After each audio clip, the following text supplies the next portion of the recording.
하나님의 말씀은 여호수아 3장 7절에서 13절까지 같이 우리 합독하십니다. 여호수아 3장 7절에서 13절까지입니다. 시작. 여호와께서 여호수아에게 이르시되 내가 오늘부터 시작하여 너를 온 이스라엘의 목전에서 크게 하여 내가 모세와 함께 있었던 것 같이 너와 함께 있는 것을 그들이 알게 하리라. 너는 그 언약궤를 맨 제사장들에게 명령하여 이르기를 너희가 요단 물가에 이르거든 요단에 들어서라 하라. 여호수아가 이스라엘 자손에게 이르되 이리 와서 너희의 하나님 여호와의 말씀을 들으라 하고 또 말하되 살아계신 하나님이 너희 가운데에 계시사 가나안 족속과 헷 족속과 휘 족속과 브리스 족속과 기르가스 족속과 아모리 족속과 여부스 족속을 너희 앞에서 반드시 쫓아내실 줄을 이것으로서 너희가 알리라. 보라, 온 땅에 주의 언약궤가 너희 앞에서 요단을 건너 가나니 이제 이스라엘 지파 중에서 각 지파에 한 사람씩 12명을 택하라. 온 땅에 주 여호와의 궤를 맨 제사장들의 발바닥이 요단 물을 밟고 멈추면 요단 물 곧 위에서부터 흘러내리던 물이 끊어지고 한 곳에 쌓여 서리라. 아멘. 오늘 우리가 맥추감사절을 맞이하여서 오늘 설교 제목은 맥추절의 참 의미는 그런 제목으로 은혜를 나누고자 합니다. 제가 얼마 전에도 이제 이스라엘 그 7대 절기에 대해서 이렇게 여러분들에게 이런 유인물도 나눠주고 그랬습니다만은 다시 한번 봅니다. 우리가 이스라엘 7대 절기. 사실 저와 여러분들이 저 이스라엘 7대 절기만 잘 알아도 66권의 성경이 이 7대 절기 속에 다 들어온 거거든. 왜냐? 이 66권의 말씀은 예수 그리스도에 관한 말씀이라고 그랬고 또한 저 7대 절기도 예수 그리스도에 관한 그런 말씀이거든요.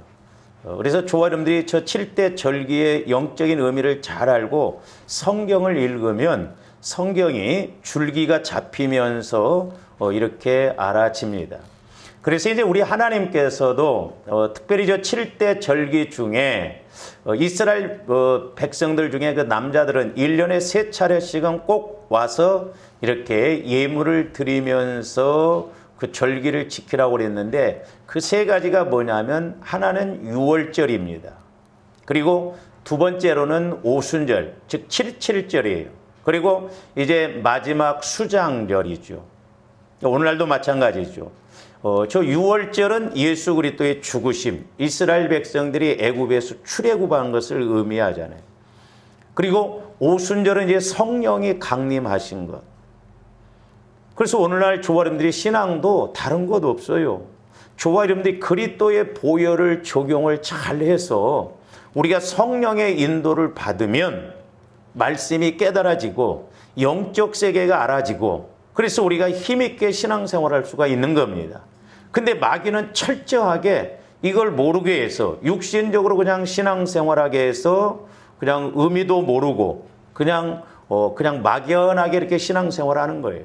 그래서 우리가 이 맥추절이라고 하는 것도 그래 6개월 동안 하나님께서 내게 은혜 베풀어 주셨지 감사한금 5만 원 10만 원 우리가 드리고 그냥 예배 드리고 그것으로 끝나버리면 안 돼요. 그 정도의 절기가 아니다 이 말입니다. 그러므로 저와 여러분들이 이제 7대 절기에 대해서 잘 기억하시고 레위기 23장에 관한 내용이 있죠. 그래서 우리가 이 특별히 오순절, 7.7절, 맥추절이라고도 합니다만은 이 절기의 의미를 알고 우리가 신앙생활하는데 승리하는 저와 여러분들 되시기를 주님의 이름으로 축원을 드립니다. 그래서 특별히 이제 맥추절이라고도 하고 이제 세 가지로 부른다고 그랬죠. 맥추절, 7.7절, 오순절 이렇게 부르는데 그 왜 그러냐? 이제 이스라엘 백성들이 두 번째 곡식을 추수해서 첫 번째 곡식은 언제 추수하냐면 저기 초실절 때 이제 보리 추수를 합니다. 그 보리 추수를 해서 그 첫 곡식의 열매를 드리는 것이 그 초실절이에요. 그건 예수 그리스도의 부활을 상징하거든. 그리고 이제 50일이 지난 다음에 이제 밀추수를 위해서, 그리고 레위기 23장에 보면 세소제라고 하잖아요. 추석에 보면 뭐 밀이라고 그랬다, 보리라고 그랬다 그러는데 우리나라와 비슷한 것 같아요. 첫 번째 보리추수를 하고, 그 다음에 밀은 이제 세소제 갈아서 이렇게 가루를 이렇게 드리는 거잖아요. 그래서 50일 있다가 이제 두 번째 곡식을 추수해서 이렇게 드린다 해서 이제 맥추절 그럽니다. 물론 보리맥자를 씁니다만은 밀을 의미하기도 하죠. 그래서 맥추절이다라고 하기도 하고, 그 다음에 이제 저기 보면 초실절, 우리 예수님이 부활하신 이후 50일째 되던 날, 그러니까 초실절 이후에 50일 지나서 드리는 그런 절기다 해서 이제 7일씩 7번, 7주가 지난다. 그래서 7 해서 이제 77절 이렇게도 말하기도 합니다. 그리고 이제 이렇게 그 7일이 7번 이후에 50일째 되는 날 이렇게 드린다 해서 오순절 이렇게도 말해요. 그래서 오순절이라고 해도 틀리지 않고 77절이라고도 틀리지 않고 맥추절이라고 해도 틀리지 않는데, 이제 우리는 구약적인 개념보다는 우리가 영적인 개념, 신약적인 개념에서 우리가 이 맥추절의 의미를 잘 좀 알아야 될 줄로 믿습니다. 그래서 이 맥추절은 성령이 강림하는 그런 절기인 것임을 볼 수가 있습니다. 우리가 구약 성경에서 보면 하나님께서 이스라엘 백성들과 이렇게 언약 관계를 맺으시고, 우리 하나님께서 특별히 이렇게 일하시는 사건 두 가지가 나오는 것을 볼 수가 있는데, 그 첫째는 뭐냐면 이스라엘 백성들이 애굽에서 출애굽하여 이제 시내 광야에 머무를 때 이제 하나님이 모세를 시내산으로 불러서 이스라엘 백성들에게 언약 관계, 그래서 시내산 언약이다 해서 그 모세 율법을 주죠. 그래서 출애굽기 19장에서부터 민수기 10장까지 쭉 보면 모세가 시내산에 올라가서 그 율법을, 계명을, 율례를 받아갖고 내려온 내용이 나옵니다. 여러분들 모세가 시내산에 몇 번 올라간 줄 아세요? 8번 올라갔어요. 8번. 참 안타깝게도 우리가 그 성지순례를 가려고 그랬는데 작년에 못 갔습니다만은 제가 이렇게 성지순례를 갔을 때 그 시내산을 올라가려고 하는데 새벽같이 일어나라고 하더라고요. 하고 새벽 3시, 4시에 일어나서 시내산을 올라가는데 저는 그때 이제 뭐 처음이니까 뭣도 모르고 막 부지런을 떨었죠. 근데 몇 번 성지순례를 갔다 오신 목사님은 안 간다고 그러더라고. 그래서 왜 안 가요, 목사님? 그랬더니 그냥 갔다 와. 나는 가봤으니까 안 가. 그래서 안 가는 이유를 제가 갔다 오면서 알았어요. 얼마나 높고 힘든지요. 새벽 4시 그렇게 출발했는데 갔다 오니까 7시, 8시가 되더라고. 그래서 이제 좀 힘든 사람들은 그 낙타를 타고 올라가기도 합니다. 계단도 많고요. 내려오려니까 또 그렇게 힘들더라고. 근데 모세는 그런 데를 이렇게 8번이나 오르락 내리락 했다. 그러니까 우리가 이런 것을 통해서도 보더라도 신앙생활은 우리가 주 안에서 수고하면 그만큼 헛되지 않다는 것을 우리가 아셔야 될 줄로 믿습니다. 그래서 이제 하나님께서 모세를 시내산으로 올려 불려서 모세에게 율법을 주시는데, 사실 나중에 유대인들이 이 77절을 지키는 것은 왜 지켰느냐 하면 시내산에서 언약의 말씀을 받은 것을 기념하기 위해서 지켰거든요. 그래서 성경에 보면 모세가 시내산에 올라가서 말씀을 받을 때 상황하고, 그 다음에 오순절 때 사도행전 2장에서 보면 성령이 마가다락방에 임할 때 나타나는 현상들이 비슷한 것을 볼 수 있는데, 먼저는 우리 출애굽기 19장 1절에서 6절까지 한번 봅니다. 이스라엘 자손이 애굽 땅을 떠난 지 3개월이 되던 날, 그러니까 3개월이 되던 날이라고 하는 것은 뭐냐면 이스라엘 백성들에게 있어서는 종교력으로 1월 14일 날 양을 잡아먹고 1월 15일 날 이제 애굽에서 이렇게 출애굽을 했죠. 그래서 지금 저 3개월째 되던 날이다 그런 의미인데 그러니까 뭔 말이냐면 1월 15일 날 이렇게 떠나서 2월 한 달, 그 다음에 3월 1일 날이 될 수도 있고 3월 15일이 될 수도 있고 그렇죠.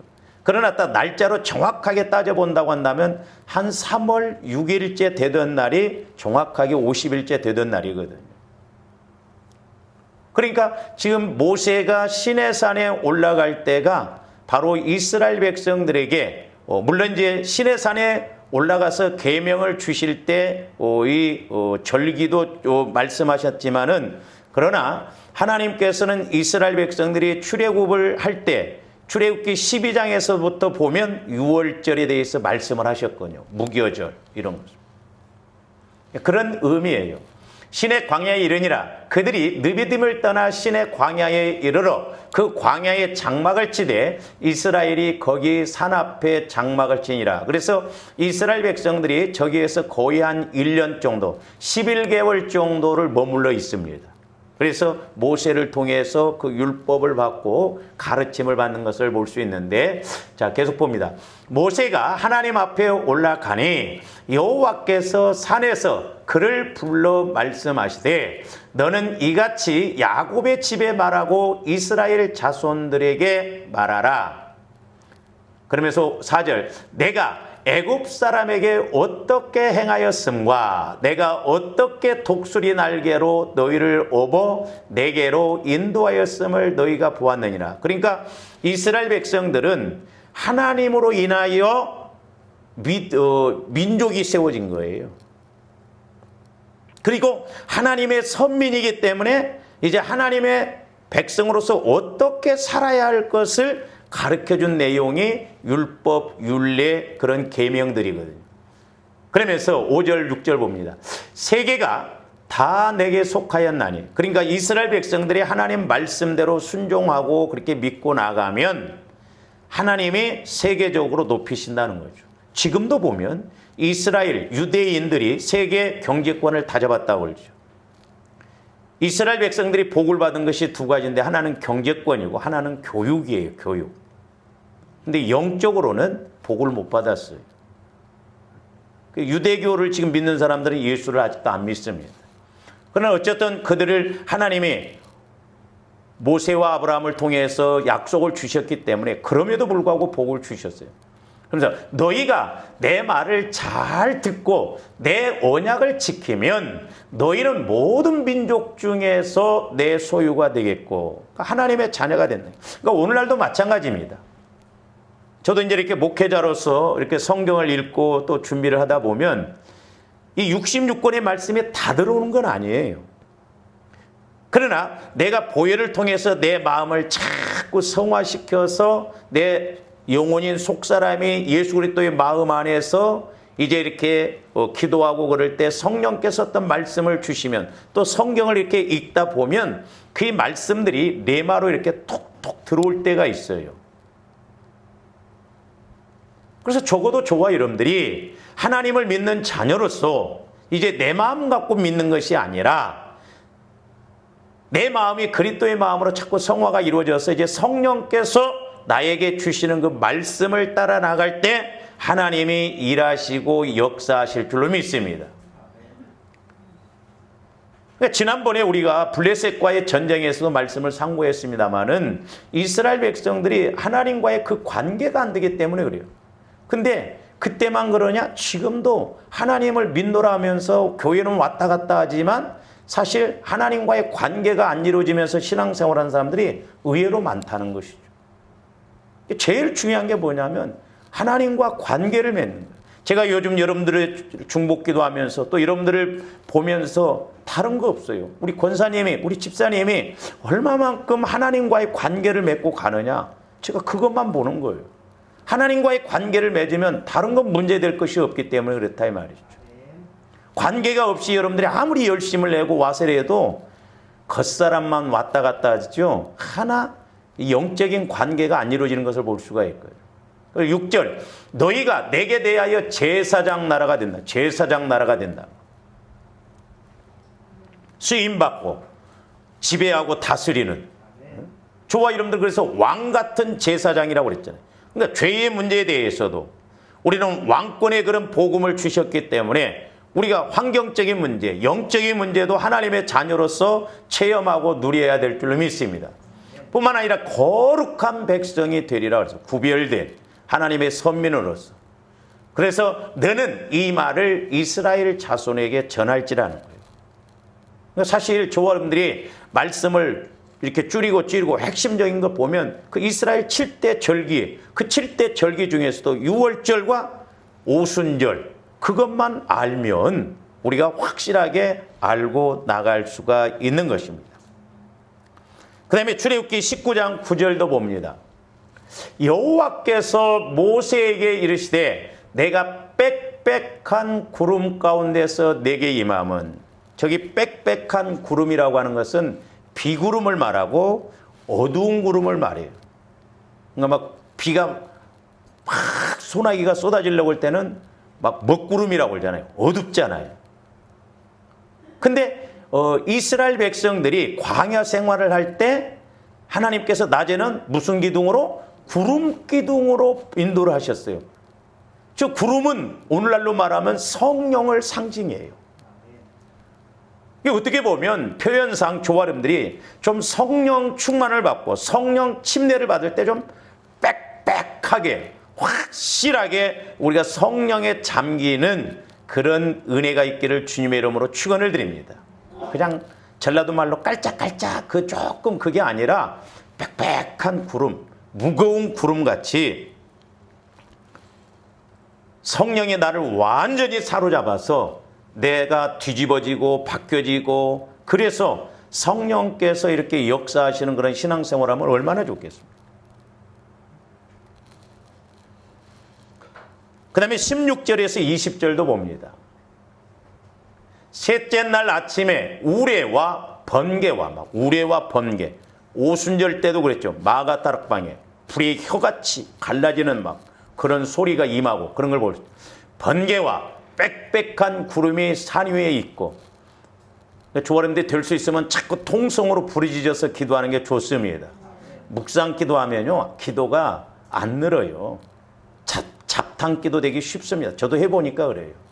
그러니까 기도가 잘 안 될 때는 막 일부러 소리를 지르서라도 간절하게. 그래서 성령에 탁 사로잡히면 뇌성과 같이 막 우리 기도도 나오고, 저거요 번개와 같이 막 뜨거움과 빽빽한 구름과 같이 그 힘있게 막 기도가 이루어지는 것을 볼 수가 있습니다. 그러면서 산 위에 있고 나팔 소리가 매우 크게 들리니 진중에 있는 모든 백성이 다 떨더라. 그래서 조아림들이 성령의 충만함을 받으면 내 생각이 바뀌어지고 그동안 마음이 바뀌어지고 그러니까 사람이 확 바뀌어집니다. 그래서 두렵고 떨림이 와지거든요. 거룩한 그런 은혜가 임해요. 17절 모세가 하나님을 맞으려고 백성을 거느리고 진에서 나오매 그들이 산 기슭에 서 있는데, 계속 봅니다. 시내산에 연기가 자욱하니, 그러니까 구약에 보면 성경에 보면 막 그 성전에 구름이 자욱하듯이 연기가 자욱, 그건 성령의 임재를 말하거든요.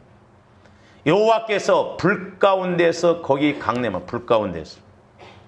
그러니까 불은 구약에서 보면 천사들을 불로 바람으로 사역자를 삼을 수 있다고 그랬죠. 그러니까 천사들이 먼저 와서 조아름의 마음을 태워놔야 돼. 태워놓은 다음에 성령을 통해서 말씀이 임해야 믿어지고 확신이 옵니다. 근데 옛날에 우리는 불만 받았어. 뜨거워졌는데 약발이 한 일주일이면 끝나버린다. 그러니까 우리가 뜨거움을 체험하고 그것만 체험하면 안 돼요. 꼭 우리가 말씀을 체험해야 될 줄로 믿습니다. 그러니까 불 가운데서 하나님이 임했어요. 모세가 하나님을 만날 때 떨기나무 가운데에서 꺼지지 않는 불을 보고 난 다음에 거기서 하나님의 음성을 들은 거예요. 거기 떠오르고 온 산이 크게 진동하며 나팔 소리가 점점 커질 때 모세가 말한 즉 하나님이 음성으로 대답. 그러니까 좋아하는데 오늘날도 성령은 분명히 말씀을 통해서 음성으로 우리에게 들려줍니다. 할렐루야. 그래서 우리가 성령의 음성을 들어야 돼. 근데 내 마음 갖고는 안 들린다고 그랬잖아요.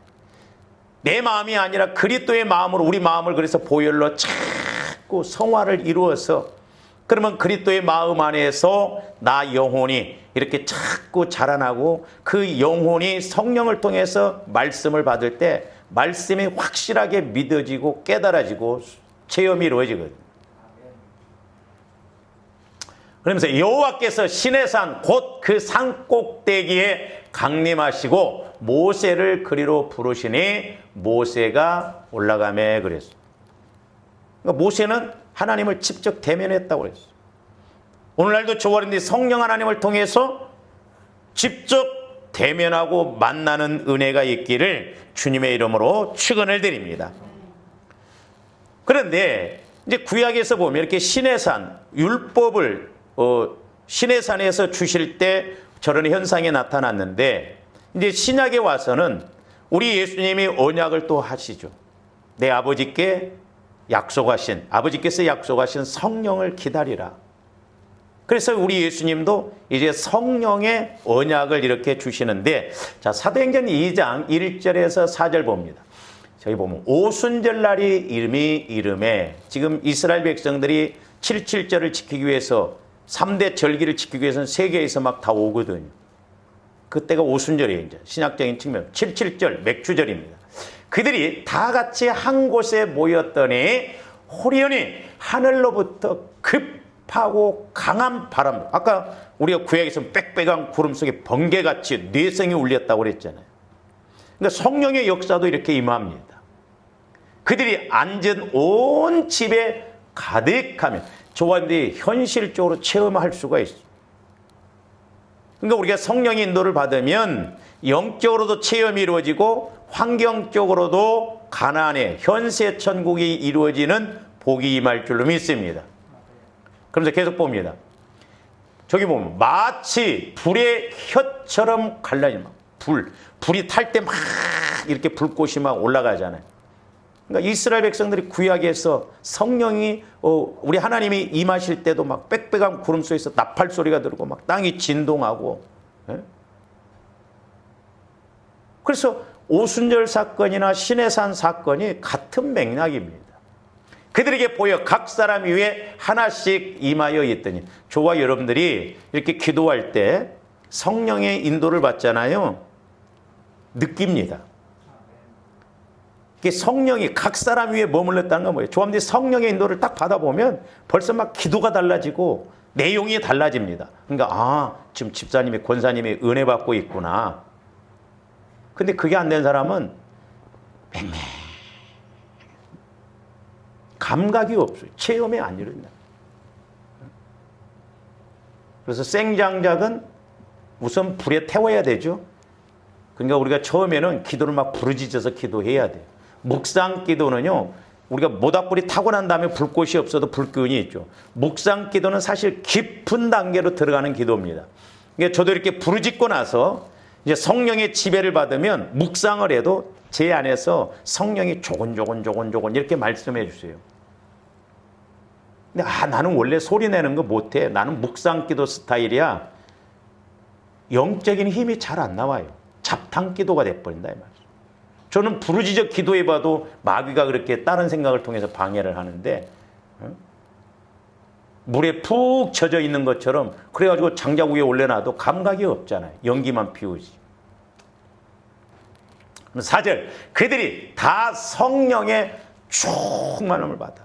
그러니까 아까 빽빽한 구름이라고 하는 것은 무겁다 그런 의미거든요.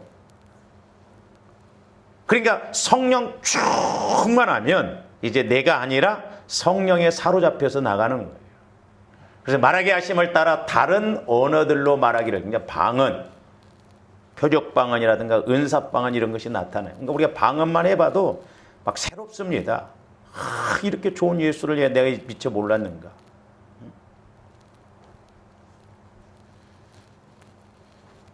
그 다음에 이제 두 번째는 오늘 본문의 말씀인데, 자, 이스라엘 백성들이 광야 생활을 마치고 드디어 가나안 땅에 들어가는 절기가 오순절 절기예요. 이스라엘 백성들이 이제 언약궤를 메고 이제 가나안 땅을 들어가려면 요단강을 건너가야 되잖아요. 사람들이 보통 요단강을 문제로 생각하는데 아까 그렇지 않습니다. 영적인 의미에서 보면 홍해 바다는 침수 침례, 그리스도와 함께 죽는 것을 상징해요. 그래서 고린도전서 10장 1절에서 이렇게 3절까지도 보면 이스라엘 백성들이 모세에게 속해서 구름과 바다에서 침례를 받았다라고 그랬거든요. 그러니까 이스라엘 백성들이 홍해 바다를 건너는 것은 바로 침례를 의미해요. 침례를 상징. 이제 애굽에서 살았던 모든 것은 홍해 바다에서 다 죽었다 이 말입니다. 그리고 이제 광야에서 구름 기둥으로, 구름으로 침례를, 구름으로 인도를 받았던 것은 성령의 인도를 받는 거예요. 근데 이제 우리가 예수를 믿는 것도 성령의 인도를 이제 받는 것인데, 우리 한국교회에서도 성령 침례를 받아야 되냐 말아야 되냐. 이미 예수 믿으면 성령 침례를 받았는데 뭐 또 받느냐 그러는데, 예수를 믿을 때도 물론 성령의 인도를 받아요. 그러나 저와 여러분들이 힘있게 신앙생활하고 영적 싸움, 능력 있게 신앙생활하려면 우리가 성령 침례를 받아야 될 줄로 믿습니다. 성령 충만함을 받아야 돼요. 그래야만이 마귀 역사에 대해서도 잘할 수 있고 마귀 역사에 대해서도 이길 수 있고 우리가 이 땅에서 심령, 마음의 천국뿐만 아니라 환경적인 천국도 이룰 수 있기 때문에 그렇습니다. 그래서 홍해바다는 이렇게 그리스도와 함께, 오늘날로 말하면 그리스도와 함께 죽는 침례를 말하는 것이고 죄를 죽이는 것을 말하고, 이스라엘 백성들이 이제 요단강을 건넌다는 건 이제 요단강을 건너면 가나안 땅이잖아요. 그러니까 오늘날 우리가 적용적인 측면에서 보면 저와 여러분들이 성령 침례를 받아야 돼. 그러니까 요단강은 성령 침례를 의미한다 이 말입니다. 할렐루야. 그래서 오늘 읽지는 않았습니다만은 그 14절, 오늘 요수아 3장 14절 15절 여러분들이 그 편 성경이기 때문에 한번 보죠. 백성이 요단을 건너려고 자기들의 장막을 떠날 때에 제사장들은 언약궤를 메고 백성 앞에서 나간, 지난번에 말씀드렸죠. 언약궤가 조합들이 성령의 인도를 통해서, 언약궤는 하나님의 상징이라고 그랬어요. 그러니까 오늘날도 마찬가지예요. 말씀이라고 하는 것, 성령의 인도를 통해서 말씀을 깨닫고 믿고 가야 힘이 있지, 그렇지 않으면 지식으로 끝나버립니다. 그러면서 15절, 요단이 곡식 거두는 시기에는 항상 오는가. 곡식 추수할 때는 요단강이 항상 넘쳤다 이 말입니다. 그러니까 지금 이스라엘 백성들이 언약궤를 메고 요단강을 건너는 시기가 7.7절, 맥추절 그 시기예요. 그렇기 때문에 하나님께서는 이런 영적 원리를 가르쳐 주시기 위해서 구약에서부터 이런 절기를 통해서 이렇게 이스라엘 백성들에게 말씀해 주시는 것을 볼 수가 있습니다. 그래서 맥추절의 의미를 우리가 영적인 측면, 신학적인 측면에서 보면 오순절 성령 강림을 말합니다. 그래서 이 오순절 성령 강림은 너무너무 중요해요. 자, 다시 그 7대 절기를 한번 봅니다. 잘 보세요. 자, 지금 오순절, 7.7절, 맥추절이 7대 절기 중에 지금 어디에 있어요? 중간에 있죠. 그러니까 저와 여러분들이 성령의 인도를 받아야 예수 그리스도가 나를 위해 죽어주셨다라고 하는 것이 믿어져요. 아니 10년 전의 일도 잊어먹어 버렸는데 2000년 전에 예수님이 나를 위해서 죽어주셨다? 천없는 걸 다 동원해도요 안 믿어져요. 안 믿어집니다. 어떻게 믿어집니까? 근데 성령의 인도를 받아보면 성령은 영원한 영이시기 때문에 100년 전이 아니라 1000년 전의 일도 오늘로서, 하나님은 영원한 하나님이시잖아요. 과거, 현재, 미래가 없어요. 영원한 하나님은 2000년 전 일도 오늘로 보는 거예요. 그러니까 하루가 1000년 같고 1000년이 하루 같다는 것이 그런 의미죠. 천년 전의 일도 오늘 내가 하루 만에도 알 수 있다 이 말이죠. 그러니까 우리가 성령의 인도를 받으면서 신앙생활하는 것이 얼마나 중요한가. 왜 우리가 예수님이 안 믿어져요? 성령의 인도를 받아야 된다 이 말. 그리고 앞으로 예수님이 이 땅에 다시 재림하실 것이다. 어떻게 믿어져요? 과학적으로 믿어집니까? 무슨 천없는 것을 갖다 법칙을 갖다 동원해도 안 믿어져요. 그러니까 우리가 예수를 믿을 수 있도록 좋아하는데 이 원리를 잘 알고 가야 하는데 그냥 믿어봐. 여러분들도 그러죠. 뭐 물어보면 좀 조곤조곤 가르쳐야 하는데 목사님이 믿으라고 그랬으니까 그냥 믿어 집사님. 뭘 믿어? 육신적으로는 우리가 볼 수도 없죠. 영적으로는 그러나 우리가 보고 믿어야 된다 이 말입니다. 어떻게 우리가 아무것도 모르고 인식이 안 되면서 믿냐. 제가 자꾸 인식하라는 소리를 여러분들한테 봐야 하는데 영적으로 인식이 되어지면 현장이다니까요. 할렐루야. 그러니까 우리가 성령의 인도를 받는 것이 중요해요. 그래야 예수도 확실하게 믿어지고 예수님이 내 안에서 역사하심을 믿어지고 우리 목회자들도 이게 안 되면요. 과연 내가 구원 받았는가? 성령의 인도를 받아도 때로는 막 흔들리는데 장차 이를 어떻게 믿냐 이 말이에요. 오늘 하나님께서 내게 말씀하시면 어떻게 믿습니까? 안 믿어져요. 우리가 육신적으로 믿으려고 하면 안 돼. 그래서 그 원리, 보혈을 통해서 내 마음을 자꾸 성화시켜서 주님 마음으로 바꾸고 그러면 하나님은 성령을 통해서 주님 마음에 말씀을 하시고 말씀하시면 나 영혼은 하나님의 형상이기 때문에 그 말씀이 양식으로 생수로 깨달아지고 호흡으로 이렇게 자꾸 작용이 되어져서 말씀이 믿어진다 이 말입니다. 할렐루야. 사실 성령의 역사가 없다거나 성령을 체험하지 못한다면 우리의 신앙생활은 죄송합니다마는 종교생활입니다. 종교생활이나 다름이 없어요. 그러므로 저와님들이 신앙생활함에 있어서 예수 그리스도의 피와 성령의 역사가 없다면 우리의 신앙생활은 아무것도 아니에요. 저게 유월절, 예수 그리스도의 죽으심, 저게 핵심이에요. 그 피를 의지하고 나갈 때 성령께서 이제 깨닫게 해주시고 은혜해 주실 줄로 믿습니다. 그러므로 예수님의 피로 우리의 모든 죄가 사함받았어요.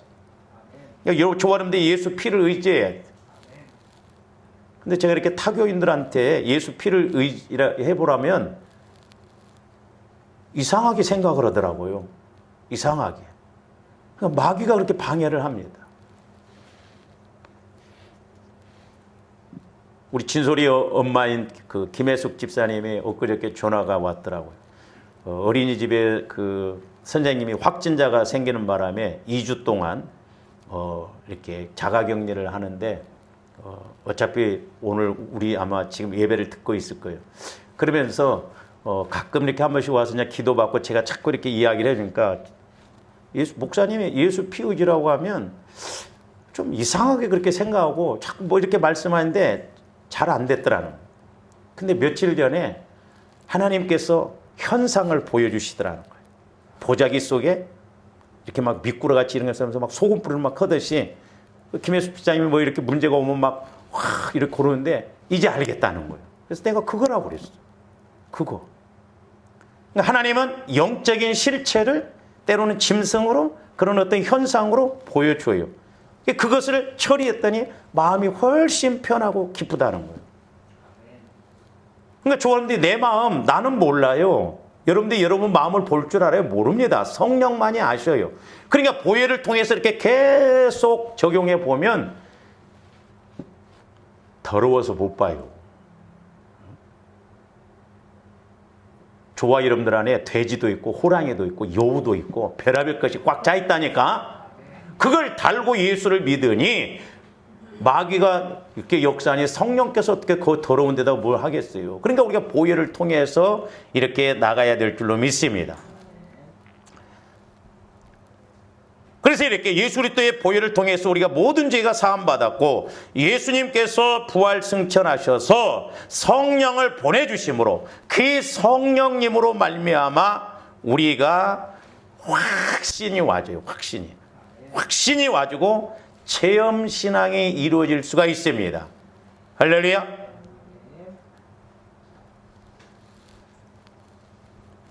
그러니까 저와 여러분들이 6월절, 무교절, 저기 보면 초실절까지는 한 묶음이에요. 예수님이 죽으시고 3일 만에 부활하셨죠.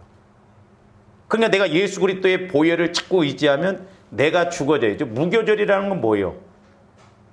내가 죽어지는 것. 나는 없어지는 것. 내가 주님과 함께 무덤에 가 있는 것. 그리고 내가 또 이제 현상적으로 보면 희생하고 헌신하고. 그러니까 내 마음 갖고는 안 되거든.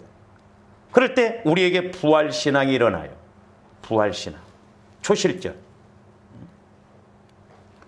그리고 이제 오순절 체험이 이루어져야, 오순절 성령 강림의 역사가 이루어져야, 과거에 예수님이 나를 위해 죽어주신 것, 또 나를 위해서 이렇게 인도하시는 것도 확실하게 깨달아지고, 앞으로 우리가 신앙생활을 내가 어떻게 할까? 넉 달 농사 다음에 나팔절, 저는 예수님 재림을 말합니다.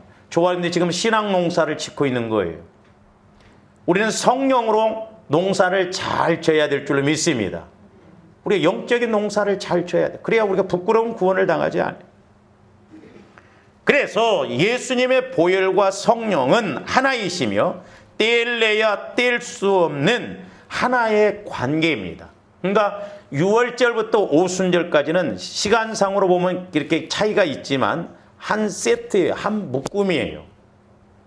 그러니까 보혈에 의지해서 죄가 사함받아져야 성령이 그 다음에 역사하시거든. 그러니까 예수 피를 의지하는 곳에는 성령께서 언제나 함께 하시는데, 자, 우리 요한일서 5장 6절에서 8절 봅니다. 이는 물과 피로 임하신 이시니, 그러니까 우리 예수님이 임하셨다는 것은 오시다 가시다 그런 의미예요. 그러니까 피로 임하셨다, 물로 임하셨다는 것은 우리 예수님이 공생활을 시작하시기 앞서 침례 요한한테 침례를 받았죠. 사실 그때부터 우리 예수님 공생활 시작되어서 침례 요한은 보라 세상 죄를 지고 가는 하나님의 어린 양이, 그러니까 우리 예수님은 사역을 시작하심에 앞서서 이미 인류의 죄를 다 침례 받으시면서 다 짊어지고 물속에 들어가신 거예요. 그리고 십자가의 죽으심은 이제 사역을 마치시고 사명을 마치시고 십자가에서 그 구원을 완성하신 거예요. 그래서 다 이루었다 그러잖아요. 그래서 피로, 물과 피로 임하셨다는 것은 침례와 십자가의 죽으심의 피 흘리심. 그래서 임하시다 그 말은 오시다 가시다 그런 의미거든요. 곧 예수 그리스도시라. 물로만 아니요, 물과 피로. 그러니까 침례 받으시면서 그것을 인류의 죄를 다 짊어지셨을 뿐만 아니라 십자가에서 피 흘리시면서 모든 것을 다 해결해 주셨다. 그런데 그것을 증언하시는 이가 누구냐? 성령이시다 이 말입니다. 그러니까 좋아하는데 성령의 인도를 받아야 예수님이 2000년 전에 나를 위해 죽어주셨고 내가 구원받았구나. 그걸 확신할 수가 있습니다. 여러분들이 20년, 30년 믿어도 성령의 인도를 못 받으면 힘들 때 집사님, 권사님 지금 구원의 확신이 있습니까? 천국 갈 수 있는 확신이 있습니까? 그러면 글쎄요 할 수도 있어요. 왜? 내 마음 갖고는 안 믿어줘요. 증언하시는 누가? 성령이다. 성령. 성령은 뭐야? 진리의 영이다. 진리의 영. 할렐루야. 그러니까 좋아하는데 성령을 자꾸 환영하고 모셔드리고 성령님 말씀해 주세요. 인도해 주세요. 깨닫게 해 주세요. 어떻게 해야 될까요? 자꾸 애기도 울어야 젖죠. 그러니까 저도 수시로 걸어다니면서 자꾸 막 물어봅니다. 성령 하나님 어떻게 해야 할까요? 어떻게 해야 우리 성도들이 예수님을 좀 잘 만나야 될까요?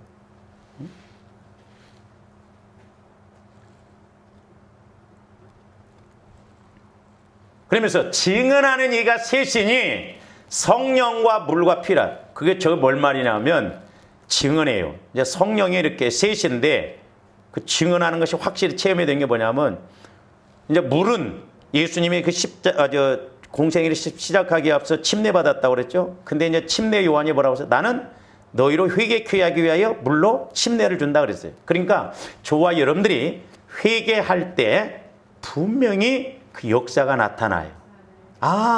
성령께서 이렇게 말씀해 주시고 그 증언이 된다. 내가 회개할 때 증언이. 그러니까 회개가 은혜예요.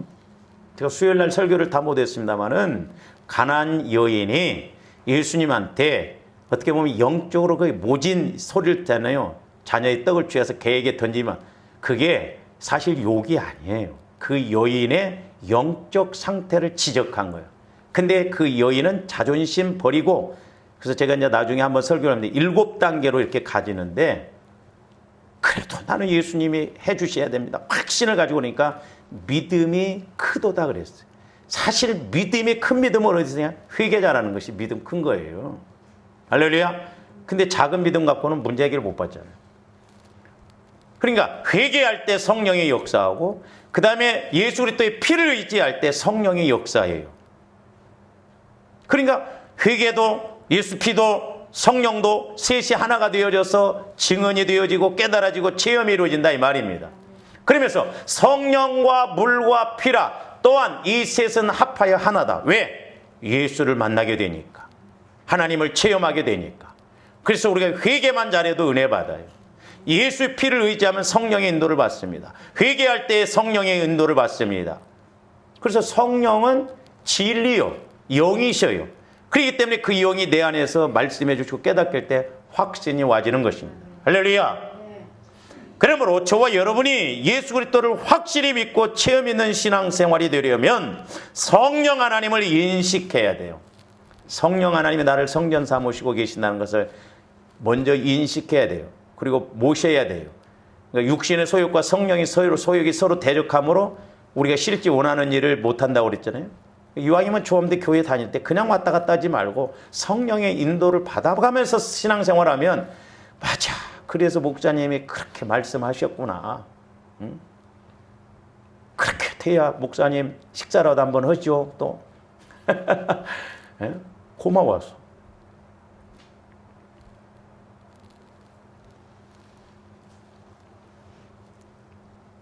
그래서 저와 여러분들이 자꾸 보혈을 의지하고 성령을 환영하고 모셔드려서 자꾸 성령님 어떻게 해야 됩니까? 그러니까 무조건 성령만 또 찾으면 안 돼. 보혈을 의지해서 성령님 내 안에 막힌 것이 뭡니까? 내가 아직 이렇게 교제가 안 이루어진 걸 정확하게 기도하면 정확하게 가르쳐 주셔요. 할렐루야.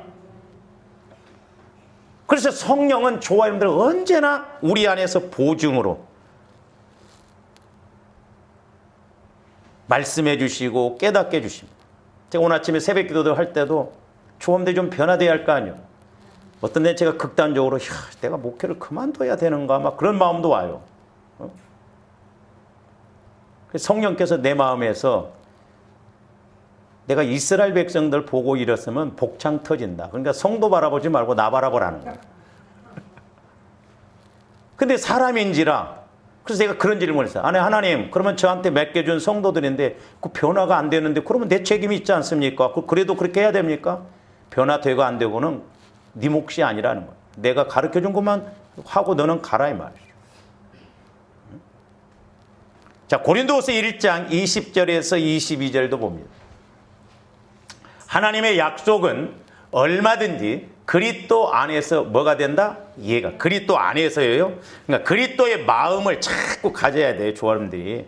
너희가 내 안에 거하고 내가 너희 안에 거하면 많은 열매를 맺는. 너희가 내 안에 거하고 내 말이, 그러니까 그리스도 마음 안에 거하면 내 마음이 주님 마음, 주님 마음이 내 마음이 되어지면 성령을 통해서 말씀이 와져요. 그래 이제 그로 말미암아 우리가 아멘하여 내 안에서 아멘이 나오고, 맞아, 그렇구나, 아멘 하면서 하나님께 영광 돌려요. 그러면서 21절, 우리를 너희와 함께 그리스도 안에서 굳건하게 하시고 우리에게 기름을 부으시는, 기름, 전 성령을 상징해요. 그러니까 우리 하나님은 성령을 통해서 우리에게 기름을 부어주셨어요. 이스라엘 백성들이 가나안 땅에 들어가기 위해서는 요단을 건너야 된 것처럼 요단 강을 통해서 침례를 받은 거예요. 오늘날도 조합님 성령 침례를 받아야 가나안 땅에 7 족속이 있거든요. 여러분 오해하지 말아야 돼요. 우리가 은혜 받았다고 해서 마귀 역사가 없습니까? 아니에요. 그러면서 22절 보세요. 기름을 부으셨는데 그가 또한 우리에게 인치시고 보증으로 우리 마음에 누구를 주셨다? 성령을 주셨다. 그러니까 성령은 우리 안에서 말씀하시죠. 그러니까 제가 금요일 날도 이렇게 기도를 마치고 이렇게 이제 마무리 기도할 때 성령께서는 꼭 이렇게 자녀들한테 또 친한 사람들 만나면서 이런 건 이러지 않냐. 제가 어떤 면에 좀 그렇게 기도를 해보고 싶어도 마무리 기도 또 그렇게 하면 여러분들 오해를 할까 봐 그러는데 옆에서 이런 건 이렇지 않냐. 너네들 지금 기도하는데 이거 이렇지 않냐. 상황이 이렇지 않냐. 그래서 알게끔 인식되게끔 성령이 보증서 주신다 이 말입니다. 얼마나 감사한 거예요. 그 다음에 고린도후서 5장 5절도 봅니다. 곧 이것을 우리에게 이루게 하시고 보증으로 성령을 우리에게 주시니는 하나님.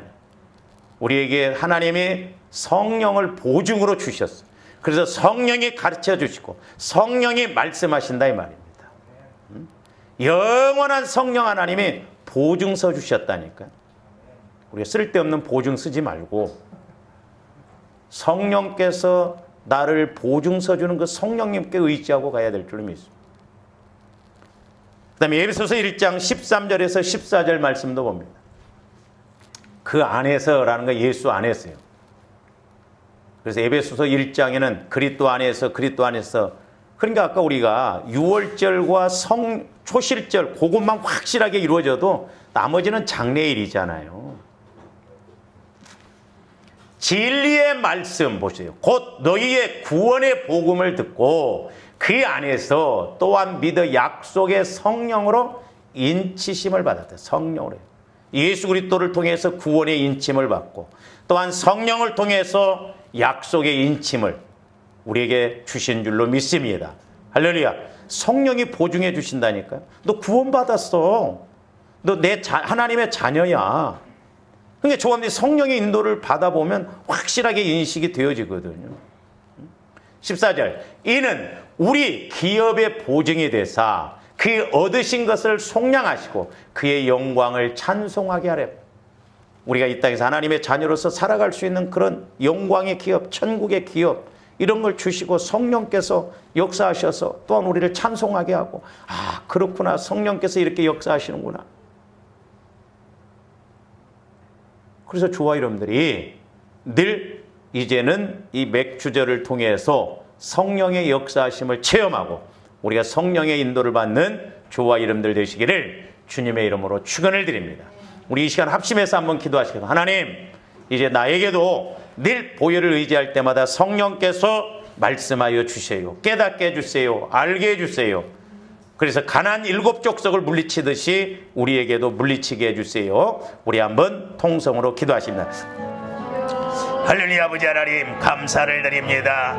이제 우리에게 성령께서 확실하게 보증으로 아버지 우리를 인쳐주시고 아버지 하나님 우리를 하나님의 자녀로서 힘있게 살아가도록 역사하신다라고 했는데 저희들 이제 입술로만 주여주여 하는 저희들 되지 않고 마당만 받고 왔다 갔다 하는 저희들 되지 않게 하여 주시고 보혈의 능력으로 우리의 마음이 성화가 이루어지고 죄가 아버지 사함받고 회개의 역사가 일어나서 우리의 마음이 그리스도의 마음으로 바뀌어지고 이제 성령 충만하고 성령의 침례를 통하여서 죄에 대하여 의에 대하여 말씀에 대하여 장차 될 일에 대하여 우리의 문제에 대하여서도 확실하게 알고 나가는 저희들 되게 하여 주시옵소서. 주여 그리하여서 우리의 생각이 바뀌어지기를 원합니다. 우리의 마음이 바뀌어지기를 원합니다. 우리의 마음이 뜨거워지기를 원합니다. 그리하여서 날마다 생명의 역사를 이뤄가는 저희들 되게 하여 주시옵소서. 감사와 영광을 돌리며 예수를 사랑의 아버지 하나님 감사를 드립니다. 이제 하나님의 나라는 말이 있지 않고 능력이 있다고 하셨는데 저희들 성령 하나님을 통하여 아버지 하나님 죄가 깨달아질 뿐만 아니라 이제 말씀이 깨달아지는 체험이 있게 하여 주시옵소서.